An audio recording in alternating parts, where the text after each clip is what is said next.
قبرستانوں کو بھی نہیں چھوڑا ہے وہاں بھی گھر بنائے جو کہ ہمارا آخری گھر. اس نے اپنے بیوی کے نام پہ وہ زمین لی ہے اور ایکٹنگ کیس آفیسر ہے. افسوس ہوتا ہے ایسے لوگوں پہ کہ جو وقت پہ اتنی بری نظر رکھتے. اگر ہمیں کہیں دکان ہے تو اسے ہمیں کرایہ وصول کرنا لازمی ہے. اگر ہماری کوئی بلڈنگ ہے ہمیں کرایہ لینا بہت لازمی ہے.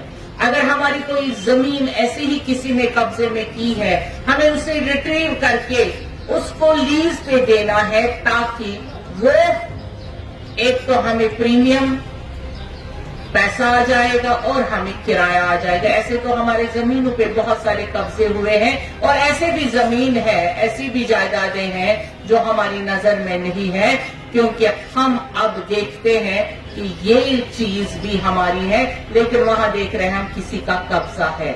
ابھی میں آپ کو بتاتی ہوں کہ ایک میڈیا بھائی میرے ادھر ہی ہے یہ ریکارڈ بھی کرے. ابھی جموں میں ہمارے ایک زمین چک چنو میں وہ ہم نے 11 مہینے کے لیے وہاں پہ ٹھیکے پہ دیتے ہیں یعنی ٹینڈر اس کا ہوتا ہے 11 مہینے کا.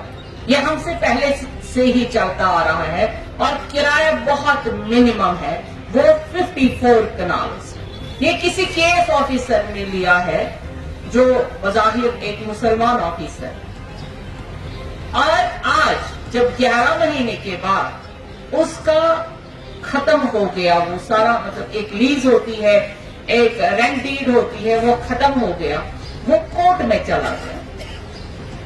انہوں نے وہاں پہ پیڑ لگائے تھے اس غرض سے کہ میں نے ایک بار 11 مہینے کے لیے لیا اور بہت منیمم ریٹ پہ لیا ہوا ہے تو اب تو میں اس پہ قبضہ کروں.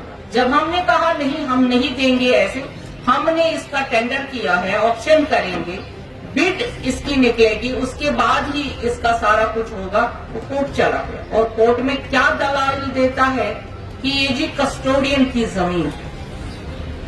مجھے شرم آتی ہے. اس نے اپنے بیوی کے نام پہ وہ زمین لی ہے اور ایکٹنگ کیس آفیسر ہے. افسوس ہوتا ہے ایسے لوگوں پہ کہ جو وقت پہ اتنی بری نظر رکھتے اور یہ سمجھتے ہیں کہ یہ ہمارا اثاثہ ہے. قبرستانوں کو بھی نہیں چھوڑا ہے وہاں بھی گھر بنائے جو کہ ہمارا آخری گھر. 1000 کنال گلے لالا یعنی ملکہ ہے کہاں ہے.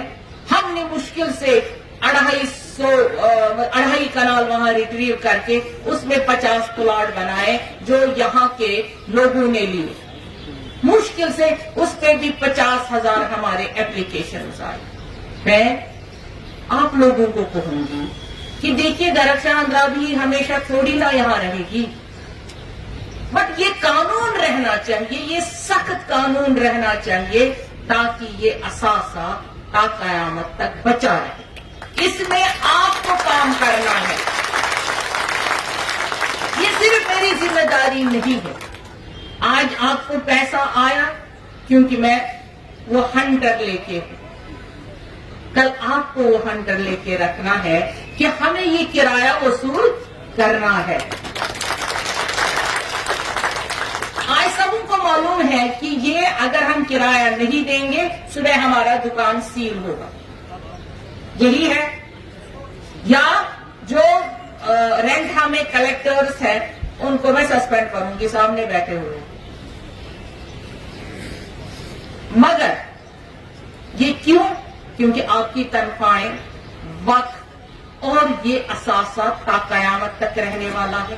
لیکن جب تک اس کے چوکیدار صحیح نہیں ہوں گے تو یہ اثاثہ ختم ہو جائے گا.